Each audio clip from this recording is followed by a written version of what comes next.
오늘 본문은 방금 여러분들이 읽어보셨겠지만 예수님께서요 재물, 돈에 대해서 말씀을 하십니다. 자본주의 사회에서 돈만큼 사람들의 관심을 끌고 또 늘상 자주 이야기되는 것은 없지요. 사람이 살아감에 있어서 돈은 꼭 필요합니다. 저는 이제 이 본문을 보면서 한 가지 질문을 했어요. 왜 예수님은 지난주까지는 금식과 구제와 기도에 대해서 말씀을 하시다가 갑자기 이 돈에 대해서 말씀을 하시는 걸까? 이게 저한테는 첫 번째 의문이었습니다. 왜 갑자기 돈 얘기를 꺼내시는 걸까? 먼저 마태복음 6장은요 예수님께서 마태복음 5장 20절 말씀에 대하여 해석하기 위해 주신 본문 6장입니다. 5장 20절에서 예수님이 이런 말씀 하시거든요. 한번 보겠습니다. 마태복음 5장 20절입니다. 시작. 내가 너희에게 이르노니 너희 의가 서기관과 바리새인보다 더 낫지 못하면 결코 천국에 들어가지 못하리라. 예수님이 서기관과 바리새인보다 더 나은 의가 있어야 천국에 간다고 하셨어요. 서기관과 바리새인보다 더 나은 의가 뭔가? 이게 6장에서 예수님이 지금 말씀하시는 내용의 주제거든요. 이스라엘 백성들은 금식과 구제와 기도를 잘하면 그게 자기들을 의롭게 한다고 생각을 했습니다. 그게 의로운 삶이라고 믿었죠. 그런데 예수님은 그걸로는 안 된다, 그것만으로는 안 된다, 더 나은 의가 필요하다라고 말씀하셨습니다. 그래서 6장을 말씀하신 거예요. 그 더 나은 의라고 하는 것은 무엇이냐면 예수를 믿어 선물로 주어지는 의예요. 하나님밖에 없습니다, 예수님밖에 없습니다 라고 하는 그 기초 위에 구제와 금식과 기도가 있어야 그걸 하나님이 받는 것이지, 하나님밖에 없다, 예수님밖에 없다고 하는 믿음이 없으면, 그 바탕이 없으면 아무것도 아니라고 하는 것이죠. 그것을 우리가 지난주까지 보았습니다. 그리고 나서 오늘 재물에 관한 이야기를 꺼내시는데요, 재물에 관한 이야기를 꺼내신 이유는 뭐냐면 금식과 구제와 기도는 종교적인 영역입니다. 이제 예수님은 그 종교적인 영역을 벗어나서 먹고 사는 문제들 속에서 의로운 삶은 무엇일까? 여기에 대한 답을 주시려고 하는 거예요. 성전을 벗어나서 먹고 사는 문제 속에서 의로운 삶, 서기관과 바리새인보다 더 나은 의, 그 핵심에는 바로 돈을 어떻게 다루는가, 이것이 아주 중요하다고 하는 것을 우리에게 말해주고 있습니다. 돈을 어떻게 다루는가. 최근에 이런 기사를 보았습니다. 54년간 연락도 없던 어머니가 아들 사망 소식을 듣고 그 보험금 받기 위해서 나타났습니다. 그래서 유가족들이 너무나 이건 지나치다라고 하며 억울함을 호소한 기사가 나왔습니다. 이 모친은 3남매를 두고 떠났습니다. 3살, 6살, 9살 자식을 놔두고 다른 남자와 결혼해서 가정을 꾸리고 그 이후 54년 동안 연락이 없었습니다. 3남매는 누구 손에서 자랐느냐? 할아버지와 고모 손에서 자랍니다. 아버지가 일찍 돌아가신 것 같아요. 형편이 어려울 때는 친척집을 전전긍긍하면서 이 시절을 보냈습니다. 부모 없이 남의 손에서 자랐으니까 얼마나 모질게 살았겠습니까? 이 3남매 중에 막내가 이제 장성해서요, 어선의 갑판원으로 일하다가 배가 침몰되어서 실종이 됩니다. 시신을 찾지도 못했습니다. 생명보험에 가입이 되어 있었는지 보험금으로 2억 5천만 원이 나왔습니다. 이 보험회사에서는 이제 이 보험금을 누구한테 보내야 되는지 결정을 해야 되잖아요. 선박회사에서 합의금으로 5천만 원이 나오고 보험회사에서 2억 5천만 원이 나오고 3억이 나왔습니다. 실종된 동생이 결혼을 안 했습니다. 그래서 이 보험금을 수령할 1순위가 누구냐면 떠난 어머니가 서류 정리를 안 했던 것 같아요. 어머니가 1순위가 된 거예요. 호적 정리가 안 돼 있다 보니까 보험사 측에서는 보험금 수령 1순위인 어머니에게 연락을 했고, 그래서 그 어머니가 이 보험금 받겠다고 온 것입니다. 자식이 죽은 것에 대한 슬픔이나 미안함은 없고 이 보험금 오로지 한 푼도 너희들 못 주고 내가 다 갚겠다, 이렇게 해서 여러분 이제 기사가 터진 겁니다. 이런 기사를 볼 때 우리는 혀를 차게 되지요. 사람이 다 사람이 아니구나. 사람이 살아가다 보면 자식을 떠나야 될 때도 있을 겁니다. 자신이 낳은 자식을 키우고 뒷바라지 하는 게 상식이고 도리이지만 삶이라고 하는 것은 우리 마음대로 안 되거든요. 그렇게밖에 할 수 없는 상황과 처지에 놓일 수도 있어요. 그런데 죽은 자식 보험금 타겠다고 54년 만에 안면 몰수하고 나타나는 것은 아무리 생각해도 이해가 잘 안 되잖아요. 일반적인 양심을 가진 사람이라면 부모의 도리와 책임을 다하지 못한 것 때문에 사랑받아야 될 나이에 눈치 보면서 남의 손에서 자란 것, 그거에 대한 미안한 마음을 갖고 사는 게 상식이죠. 예전에는 이런 소재로 만들어진 영화들이 참 많았습니다. 어려운 형편의 자식을 도무지 키울 수 없어서 그 부잣집 앞에 바구니에다가 아이를 놓고 가는 그런 이야기들의 영화들이 참 많았어요. 그리고 어머니는 그 자식이 자라는 것을 몰래 전봇대 뒤에서 이렇게 지켜보면서 눈물을 흘리고 이름을 불러보고 싶고 한번 만져보고 싶지만 이 자식이 혹시나 피해를 입을까 봐 드러내지 못하고 장성하는 것을 바라봤던 그런 이야기들이요, 어릴 때 제가 드라마를 많이 본 것 같아요. 그게 사람의 마음이잖아요. 그런데 우리는 지금 비정한 이야기를 듣고 살아요. 도대체 왜 그럴까? 무엇이 사람을 이토록 매정하게 만드는 것일까? 친모인데, 친자인데도 불구하고 2억 5천에 그냥 그 모든 인연, 어떤 인간의 상식과 양심을 다 버리고 살아가는 이유가 뭘까? 오늘 본문과 관련해서 생각해 볼 수 있는 것은 돈에 대한 탐심이 인간을요 이렇게 만든다는 거예요. 바울이 디모데에게 썼던 디모데전서 6장 10절 말씀을 한번 보도록 하겠습니다. 디모데전서 6장 10절입니다. 시작. 돈을 사랑함이 일만하게 뿌리가 되나니 이것을 탐내는 자들이 미혹을 받아 믿음에서 떠나 많은 근심으로 자기를 찔렀도다. 돈을 사랑함이 일만 악의 뿌리가 되었다는 거예요. 돈을 통해서 할 수 있는 일은 참 많은데요, 이 돈 그 자체를 사랑하는 것은 위험한 일이라고 말씀하고 계셔요. 믿음에서 떠나게 된다. 사람의 노릇을 할 수 없게 된다. 돈과 사람의 욕망이 만날 때 그 돈이 사람을 지배하고요, 선이 악이 되기도 하고 악이 선이 되기도 하는 그런 힘을 가진 게 돈입니다. 예전에 중국에서 이런 실험을 한 적이 있습니다.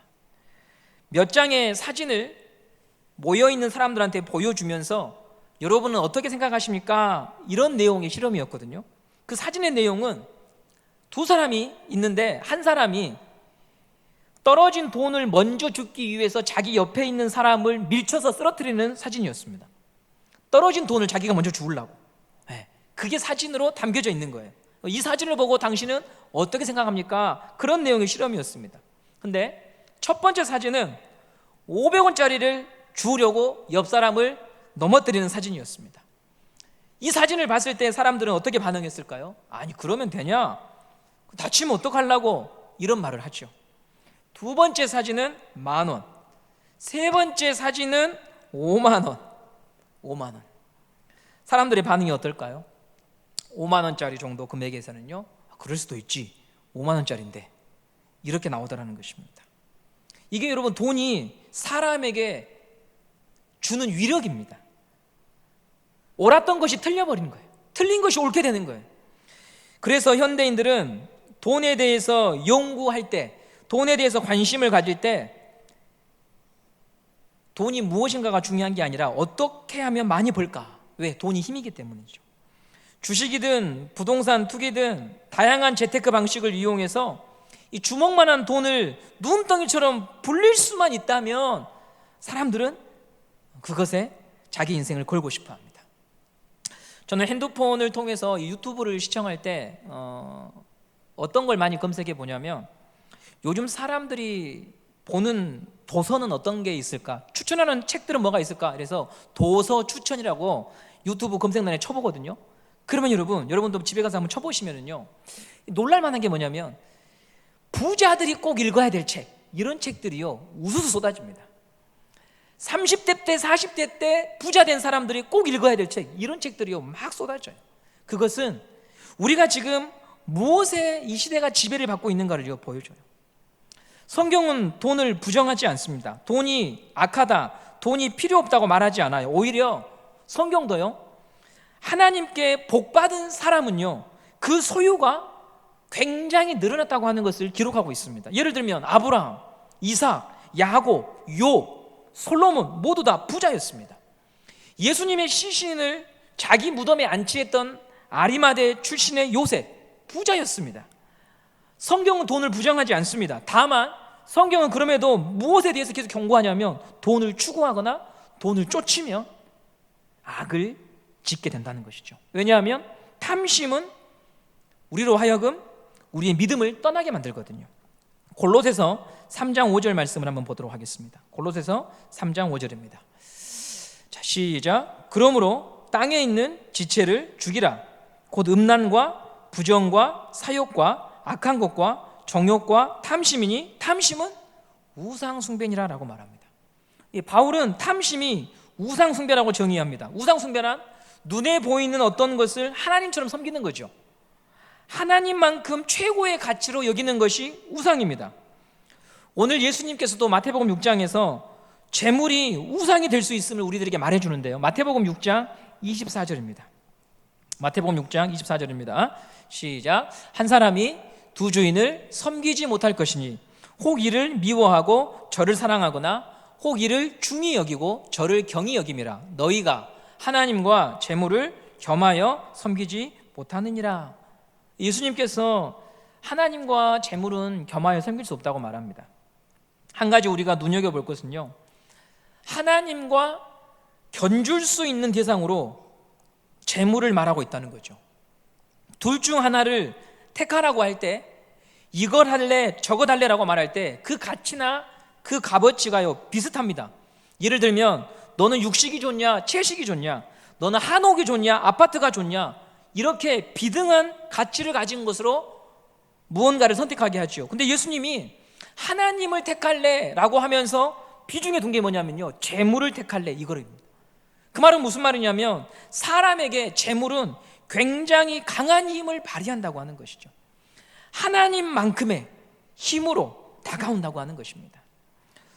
돈의 속성을 잘 알고 있었던 감리교 창시자 존 웨슬레는 그래서 이런 말을 하죠. 당신의 주머니가 회개하지 않으면 당신의 회개는 가짜입니다. 이렇게 말했습니다. 그 말은 한 사람이 돈을 어떻게 생각하고 다루는가, 그것이 바로 그의 믿음이라고 하는 것을 존 웨슬레는 보았던 것이죠. 돈에 대한 태도가 하나님을 믿는 믿음과 깊이 연관되어 있습니다. 예수님도 바로 이것을 우리에게 말씀하신 것입니다. 바리새인과 서기관보다 더 나은 의라고 하는 것은 너의 일상생활 속에서 그 재물을 어떻게 다루고 있는가, 그것으로 보여진다고 하는 것이죠. 우리는 그러면 오늘 이 시간에 돈에 대해서 어떤 태도를 가져야 될까, 이것을 한번 살펴보려고 합니다. 첫 번째로는요, 돈은 경배할 대상이 아니라 우리의 경배의 대상은 하나님이라고 하는 것이 먼저 항상 인정되고 고백되어야 됩니다. 돈은 하나님께서 사람에게 맡겨주신 은사와 같은 것이고요, 도구입니다. 사용하라고 주신 것이지 경배하라고 주신 것이 아니지요. 그런데 이 돈은 참 교묘합니다. 우리 인간의 탐심을 자극하여서 하나님의 자리를 꿰어찹니다. 얼마나 교묘하게 사람의 마음을 지배하고 있든지 우리 자신도 잘 모릅니다. 나는 그런 사람이 아니야, 내가 무슨 돈을 숭배하냐, 내가 뭔 돈을 사랑하냐, 이렇게 우리가 반문하지만 사실은 그렇게 말하는 내 마음속에 은밀하게 꽈리를 틀고 있는 것이 돈이라고 하는 것이죠. 잠시 바리새인과 서기관들을 머릿속으로 여러분 한번 떠올려 보시면요, 그들은 어떤 사람들이었을까요? 우리 예배당에 이 바리새인이라고 칭해지는 사람들이 있다고 한다면 그들은 어떤 모습이었을까요? 종교적인 형식과 규례를 잘 준수했습니다. 일주일 중에 많은 시간을요 예배당을 출입했습니다. 오늘같이 눈이 온다, 감염의 위기가 높다, 그런 것들 때문에 예배당 출입하는 것을 삼가하거나 무서워한 사람들이 아니었습니다. 손가락으로 찌르기만 해도 성경 구절이 줄줄 나올 것 같은 사람들이 바로 이들이었습니다. 그런데 예수님은 이들을 향해서 참 놀라운 말씀을 하시거든요. 누가복음 16장에 참 충격적인 말씀이 있습니다. 누가복음 16장 14절 15절인데요. 이렇게 말합니다. 14절 먼저 보여주십시오. 14절 시작. 바리새인들은 돈을 좋아하는 자들이라. 이 모든 것을 듣고 비웃거늘 예수께서 이르시되 너희는 사람 앞에서 스스로 옳다 하는 자들이나 너희 마음을 하나님께서 아시나니 사람 중에 높임을 받는 그것은 하나님 앞에 미움을 받는 것이니라. 저는 이 구절을 보고 참 충격을 받았어요. 금식과 기도와 구제에 빠지지 않고 솔선수범하며 하나님만 사랑한다고 여겨지는, 그리고 그렇게 생활하는 이 바리새인들을 예수님이 그들의 중심을 뚫어보시는데 그들은 속으로 뭘 사랑했냐고 말씀하시냐면 니들은 돈 좋아하잖아 이렇게 말씀하시고, 너는 재물을 사랑하잖아. 이게 돈의 위력이에요, 여러분. 은밀하게 우리 마음을 지배하고 우리를 조종하고 하나님이 계셔야 될 자리를 차지해 버리는 것이 재물이에요. 이런 위험에 빠지지 않기 위해서 필요한 건 날마다 우리 주님이 소망이고 우리 주님만이 안식처이고 예수 그리스도만이 주인이라고 하는 것을 우리가 깨어서 고백하지 않으면 우리도 이런 위험을 피해갈 수 없다고 하는 것이죠. 내가 경배하고 예배하는 분은 하나님이다. 나의 안전과 미래가 하나님께 있다고 믿는지 아니면 돈에 있다고 믿는지 우리 스스로가 물으면서 가야 합니다. 사랑은 한쪽에만 집중하고요, 한쪽에 헌신하고 한쪽에 충성합니다. 하나님을 사랑하든지 재물을 사랑하든지 둘 중 하나입니다. 마태복음 6장 22절 말씀을 한번 보도록 하겠습니다. 마태복음 6장 22절입니다. 시작. 눈은 몸의 등불이니 그러므로 내 눈이 성하면 온 몸이 밝을 것이요. 눈은 몸의 등불이다. 좀 어려운 표현입니다. 여기서 말하는 눈은 우리 마음이기도 하고요, 우리 인생의 전체를 말하는데요, 눈이 성하다라고 하는 말은, 성하다라고 하는 여기서 말의 의미는 한쪽을 고정해서 바라본다는 말입니다. 여기저기 두리번거리는 것이 아니라 진정성 있게 우리의 마음과 인생이 한쪽을 바라보는 사람의 그 인생은 밝다, 그의 삶이 의롭다, 이것을 이야기하고 있습니다. 우리가 우리의 평생에 오늘 이 시간에 내가 예배할 것은 영원하신 하나님이지, 이것이 우리 마음에 고백될 때 우리 눈이 밝다는 것이죠. 매일매일 드려지는 예배 속에서 나의 경배의 대상이 돈인지 하나님인지 우리는 물어야 합니다. 두 번째로, 돈에 대하여 바른 태도를 갖기 위해서 필요한 게 저는 믿음의 교제라고 생각을 합니다. 믿음의 교제. 믿음의 교제가 참 중요해요. 왜냐하면요, 제 주변에 불과 2, 3년 전까지만 해도 이런 투자나 투기라고 하는 것에 대해서 전혀 무지하고 별로 관심 없던 분들이 최근 1, 2년 사이에 이런 비트코인이나 주식에 막 열을 올리시는 분들이 계셔요. 그러면 왜 저분들이 저렇게 됐을까를 이렇게 보면은요, 그 옆에 항상 이 돈에, 투기에, 투자에 목숨을 거는 지인들이 항상 계십니다. 밥만 먹으면 땄다고 하니까, 밥만 먹으면 돈 된다고 하니까 점점 솔깃해져서 나도 끼워주라, 나도 알려주라, 이렇게 해서 전혀 한 3, 4년 전에는 그런 거에 관심 없던 분들도요, 이제 하기 시작을 합니다. 그걸 해도 되느냐 말아야 되느냐, 그것은 각자의 그 하나님 앞에서의 신앙의 문제라고 생각을 합니다. 그게 한다고 죄라고 말할 수 없거든요. 근데 제가 이제 오늘 여러분에게 드리고 싶은 말씀은, 내가 누구와 가깝게 지내고 누구와 시간을 보내느냐에 따라서 사람의 인생이 달라지더라는 것이죠. 사람은 스폰지와 같아서요, 흡수합니다. 옆 사람의 생각과 말이나 가치관을요, 나도 배웁니다. 그러므로 돈에 대해서 바른 태도를 가지려면요, 돈에 대해서 바른 태도를 가진 믿음의 사람들과 교제하는 게 굉장히 중요합니다. 그분들은 돈을 어떻게 벌고 어떻게 사용하는지 적어도 하나님 앞에서 우리가 제3자 입장에서 보기에 저분은 그래도 인생을 건실하게 살아, 이런 분들과 교제하는 게 아주 중요하다고 하는 거죠. 단지 돈을 버는 방법에 대해서만 골몰하는 것이 아니라 인생 전체를 균형 있게 하나님 안에서 걸어가시는 분들과 교제할 때 우리도 그런 삶을 배우게 됩니다. 하나님께서 성도로 저와 여러분들을 한 명 한 명 불러 모으신 이유는 우리는 완전하지 않거든요. 서로가 서로에게 배울 수 있고 또 배워야 되는 부분이 있기 때문에 함께 모여서 교제하게 하신 것입니다. 그러므로 성도의 교제를 통해서 내가 볼 수 없었고 알지 못한 것을 우리는 배워야 합니다. 그리고 선한 교제는요, 반드시 영적인 성장을 가져옵니다. 불의한 교제는 사람의 영혼에 독을 뿌려서 한 사람을 시험에 빠뜨리지만, 선한 교제는 우리 영혼을 살리는 힘이 있습니다. 부정적이고 회의적이었던 사람의 마음을 새롭게 합니다. 말을 잘해서 그렇게 된 것이 아니고요, 사랑의 교제를 기뻐하시는 하나님께서 사람의 마음을 움직이고 새롭게 하거든요. 하나님께서 선한 교제 가운데 개입하셔서 일하시거든요. 성령의 감동을 주셔서 사람의 마음을 움직이십니다. 그래서 처음에는 재물 때문에 고민했던 사람이요, 선한 교제를 통해서 재물이 없는 것보다 믿음이 없는 것이 나를 더 비참하게 만든다고 하는 것을요, 볼 수 있어요. 사람이 영적인 존재라고 하는 것을 보게 됩니다. 다시 하나님을 찾도록 도와줍니다. 내가 경배하고 예배해야 될 분이 하나님밖에 없다고 하는 것을 보도록 만들어줍니다. 저는 우리 학생들에게 자주 이런 말을 합니다. 피를 뜨겁게 하는 사람을 조심해라. 심령을 뜨겁게 하는 사람을 만나라. 심령을 뜨겁게 한다고 하는 것은요, 지난주 설교에 빗대어서 설명하면 잃어버린 시편을 다시 회복하게 하는 사람들이에요. 하나님을 향한 기도와 감사와 하나님을 향한 예배가 내 안에서 다시 회복되는 교제가 바로 심령을 뜨겁게 하는 교제입니다. 여러분, 교회 안에서의 모든 교제가 우리를 성숙하게 하는 것은 아닙니다. 그것은 우리의 선택에 달려 있습니다. 여러분의 교제가, 여러분과 친밀한 사람이 우리의 마음과 우리의 영혼에 독을 뿌려서 우리로 하여금 하나님으로부터 점점 멀어지게 한다면, 그건 나와 교제하는 사람의 책임만이 아니라 그것은 내가 선택한 것입니다. 우리는 우리 스스로에게 물어야 합니다. 항상 결산해 보아야 합니다. 나의 신앙이 지금 하나님 앞에서 성장해 가고 성숙해져 가는지, 아니면 점점 하나님이 희미해져 가고 있는지, 부디 내 어두워진 눈을 다시 밝히는 선한 교제의 사람들이 되시기를 간절히 바랍니다. 마지막으로 재물에 대하여 바른 태도를 갖기 위해서 여러분과 함께 나누고 싶은 것은요, 나누는 삶을 살아야 된다, 이렇게 말씀드리고 싶습니다.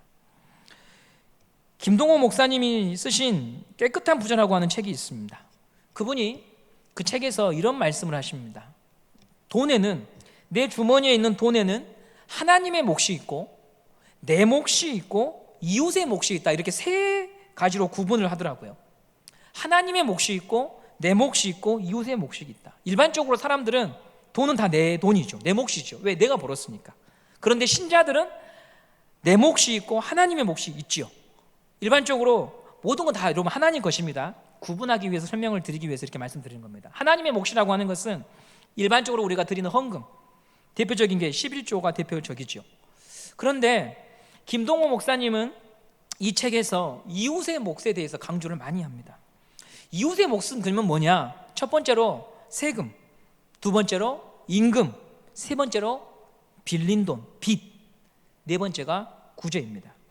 여러분, 메모하셨다가 한번 잘 생각해 보시기를 바랍니다. 납세의 의무가 있죠. 그 다음에 우리가 누군가에게 일을 시켰으면 마땅히 그 근로에 대한 대가를 지불해야 됩니다. 그리고 어려운 형편에 누군가의 돈을 빌렸으면 그건 내 돈이 아니기 때문에 갚아야 합니다. 네 번째는 구제입니다.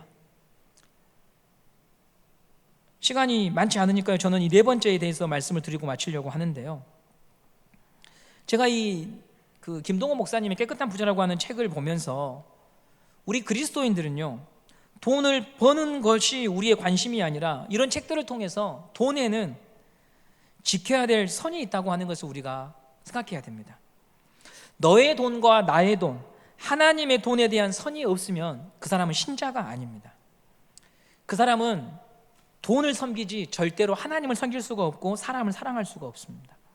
여러분, 인생을 살아가시면서 아마 그런 분들 보셨을 거예요. 네 돈과 내 돈의 구분이 없는 사람, 이런 분들과는 관계를 지속하기가 어렵습니다. 반드시 사고가 나게 돼 있죠. 하나님의 몫과 내 몫과 이웃의 몫이 분명한 사람이 정직한 사람이고 바른 사람입니다. 이웃의 몫의 이 구제에 대해서 김동호 목사님께서 말씀하신 이유는 성경에는 이 구제에 대하여 굉장히 많은 지면을 할애하고 있기 때문이죠. 레위기 19장 10절 말씀을 한번 보도록 하겠습니다. 레위기 19장 10절입니다.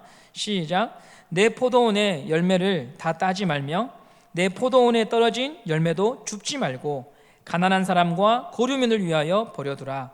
나는 너희 하나님 여호와라. 내 밭에서 내가 씨를 뿌려서 내가 땀 흘려 얻은 열매인데 하나님은 이스라엘 백성들에게 뭐라고 하시냐면 다 따지 마라 말씀하십니다. 어떻게 하나님은 이스라엘 백성들에게 이런 말씀을 하실 수 있을까요? 모든 것의 주인이 하나님이기 때문이죠. 우리가 나눔을 할 수 있는 그 근본적 바탕에는요, 내가 가진 모든 것이 하나님이 주셔서 있다고 하는 그 진리 때문에 우리는 나누라고 하시는 그 말씀 앞에 순종하게 되는 것입니다. 많이 있어서 나누는 것이 아니고 내가 가진 모든 것이 하나님으로 인하여 시작된 것이기 때문에 우리는 나누라고 하시는 그 말씀 앞에 하나님의 것임을 고백하며 나누는 거죠. 나눔에 인생하신 분들은 내가 힘들게 모았는데 벌었는데 라고 하는 생각에만 붙잡혀 있습니다. 그래서 나눌 수가 없어요. 없어서 못 나누는 게 아니고 그런 생각이 붙잡혀 있으면 절대 나눌 수가 없어요. 그러나 성도는 내게 있는 것이 하나님이 주셔서 있다고 믿는 사람입니다. 취하신 분도 하나님이시고요, 주신 자도 하나님이라고 하는 믿음이 있기에 나누라고 하시는 하나님의 말씀에 우린 동참할 수 있습니다. 성도의 본이 되시는 예수님께서 그렇게 사셨죠. 예수님은 제자들에게 말씀하셨습니다. 선한 목자는 양으로 생명을 주어서 풍성케 하기 위해서 왔다, 이렇게 말씀하셨습니다. 내 것을 내가 너희들에게 줘서 너희들이 풍성해지는 것, 그게 내가 너희들한테 온 이유다. 자기를 비워 의롭지 못한 나를 의롭게 해주시는 예수님, 그것을 우리가 받은 사람들이죠. 이 사랑을 진실로 믿고 우리가 고백한다면 더 갖기 위해 치열하게 싸움에 목을 매는 이 세상에서 부자 간에 모자 간에 그런 인연조차도 다 파괴되는 이 세상 속에서 더 갖기 위하여 그런 길을 쫓아가는 것이 아니라 다른 인생의 삶이 있음을 보여주는 자로 우리가 살아야 하는 것입니다. 저와 여러분은 하나님이라고 하는 시냇가에 뿌리를 내리고 사는 사람들입니다. 그 냇가는 마르지 않습니다. 거기에 뿌리를 내리고 살면 넉넉하게 살 수 있습니다. 아무리 나무가 크고 나무가 좋아도 냇가가 마르면 죽습니다. 세상이라고 하는 냇가는 언젠가 마릅니다. 거기에 뿌리를 내리면 죽습니다. 그러나 우리는 다릅니다. 영원하신 하나님 아버지 예수 그리스도 그 안에 뿌리를 내렸습니다. 그분 때문에 살고 그분으로 인해 충만해지는 존재들입니다. 아버지의 넉넉함을 닮아갑니다. 그리고 이것을 연습할 때 진짜 우리의 것이 됩니다. 그 중에 하나가 바로 나눔입니다. 부디 냉정하고 치열하고 정말 어렵다고 말하는 이 현실 속에서 우리의 뿌리가 주님께 내려져 있음으로 말미암아 더불어 함께 사는 길을 걷는 멋진 성도님들이 다 되시기를 바랍니다. 그게 바로 이 땅에서 예수 그리스도가 나의 주인임을 고백하는 삶인 것입니다. 나를 통하여 내 주변도 함께 더불어 살아가는 삶, 그런 자로 여러분이 부름받았음을 알고 여러분의 가슴을 펴고 인생을 함께 걸어가는 저와 여러분이 되기를 간절히 소망합니다.